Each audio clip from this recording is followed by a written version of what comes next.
Welcome to my channel. Today I'm going to show you how to resize a design in a free Canva account. First, select all the elements in the design template. Right-click and select Copy. Click anywhere on the gray background to unselect. Click on Open Menu on the top left corner and select Create a Design.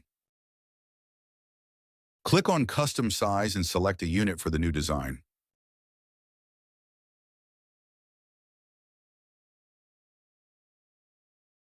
Type the width and height for the new design.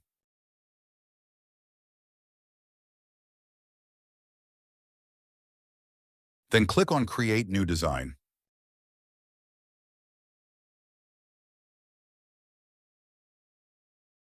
Right-click and select Paste. Drag any white circles on the four corners to resize the design. Move the design toward the center of the page and you'll see the horizontal and vertical guidelines. Release your mouse and the design will snap to the center of the page.